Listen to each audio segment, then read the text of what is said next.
Henry Cejudo's vacated his flyweight title, and it will be up for grabs in the main event of UFC Fight Night Norfolk between Joseph Benavidez and Deiveson Figueiredo. No one's talking about this.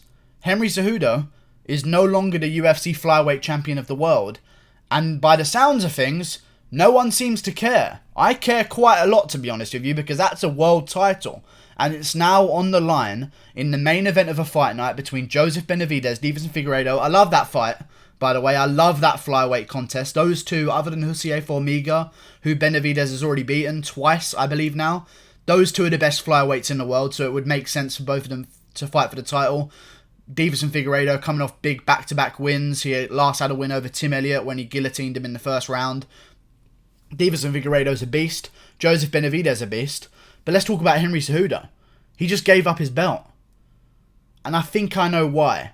And stay with me here because I'm going to do a little bit of thought process in my own head. Henry Cejudo's coming off an injury.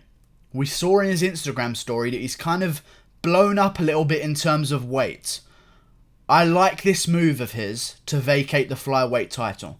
Okay, because when you think about it, the way that he's blown up in weight because he's been injured, it's going to take him a very long time to get back to flyweight. And that's going to be a very long time with no titles on the line.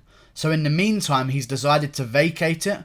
I'm assuming he's going to be looking to defend his Bantamweight title when he comes back, which is a good thing for the rest of the Bantamweight division who thought they were going to have to wait their turn for ages while he went down to Flyweight and then came back up again.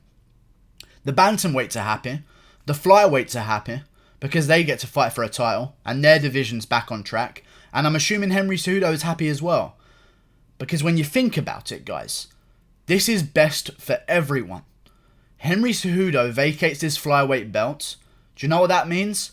The person who wins between Joseph Benavidez and Deiveson Figueiredo is not going to be considered the best flyweight in the world because Henry Cejudo is the best flyweight in the world because we saw him beat Demetrius Johnson. Whatever you think about the decision, we saw him beat Demetrius Johnson. We saw him defend against TJ Dillashaw. He's the flyweight champion of the world. And I feel like this is the kind of situation where John Jones pulls out of the light heavyweight division and we get DC versus Gus for the vacant title. And whoever wins that is not really seen as the champion.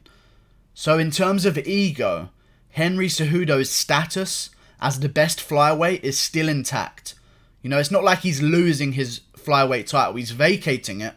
And the second best flyweight in the world is going to have a world title around their waist. So his ego's okay. Next thing that's going to be okay, he's going to be able to work his way down gradually to 135, which is a much easier cut for him. And there's a lot more money fights at 135 as well. I like that move. I'm assuming that this is what Henry Cejudo is going to do. Go back down and try and defend 35.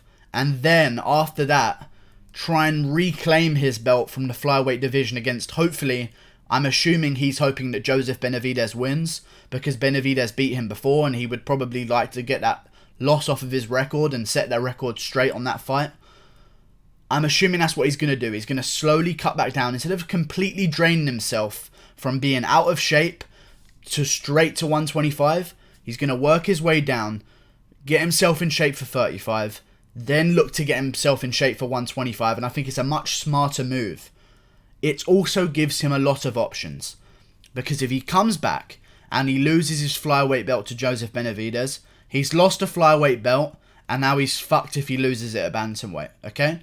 But if he comes back and tries to defend a bantamweight belt, he could win. He could also lose. There's some tough fights at bantamweight for him, including Piotr Jan, Aljamain Sterling. There's a bunch of guys out there. Corey Sandhagen's probably not quite earned it. I think the next best fight to make would probably be Corey Sandhagen versus Jose Aldo or something like that. But when you think about it, if Henry Cejudo loses his bantamweight title, he has every right in the world to say, I want the next fight for the title at flyweight. He has every right to do that. So he's given himself options here. He's given himself escape clauses, you know? So if he loses the bantamweight belt, he was the real flyweight champion. The guy at flyweight's got a fake belt. You can build that narrative there. There's beef between the two of them. And now Henry Cejudo's got an option to get back on top. I really like this move from him. I really do like this move from him. And I think it's going to work out well. It's weird though. because I don't know who they're going to give the Bantamweight title shot to. Petr Yan's number 3. He seems to be the more active of the people in the Bantamweight division recently and putting on the most impressive wins. And he also has all the hype behind him after he beat Uriah Faber, who's a big name. Not the best Bantamweight in the world, but a big name that's got Petr Yan a lot of attention recently.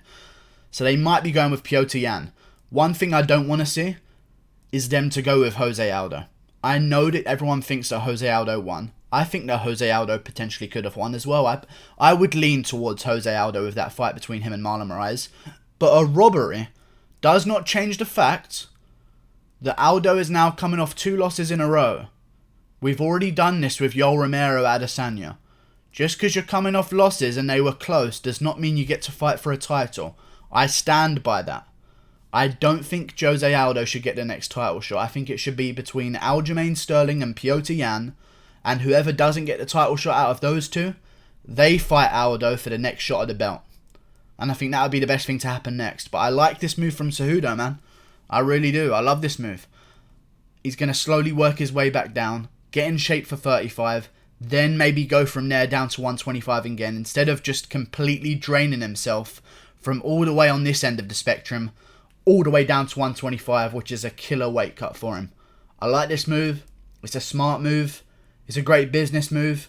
It sets him up, if he does defend his bantamweight title successfully, sets him up for another super fight at 125 with both belts on the line, which ultimately makes the fight even bigger, because if he was just to go down and defend against Benavidez, it'd be a decently big fight. Wouldn't be huge, but if he goes down after he successfully defends at bantamweight, and he has a belt, and Benavidez has a belt, and Benavidez has a win over him in the past, all of a sudden this fight is a super fight, and it's way bigger than it would have been if Cejudo were to just cut straight back down to 125 and defend his belt as normal.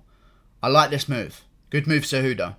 Don't know why no one's paying attention to this, but it hasn't really been announced, but Benavidez and Figueiredo are fighting for the vacant flyweight title of the world. No interim, the real deal. I don't know why no one's paying attention, but that's pretty interesting. Like and subscribe. Thank you for watching. Click that button there. I think the next title shot should go to Aljamain Sterling, and I would like to see Petr Yan versus Jose Aldo on the same card that Cejudo defends his belt against Sterling. And we'll see where we go from there. See you later. Goodbye. Click that button there. See you later.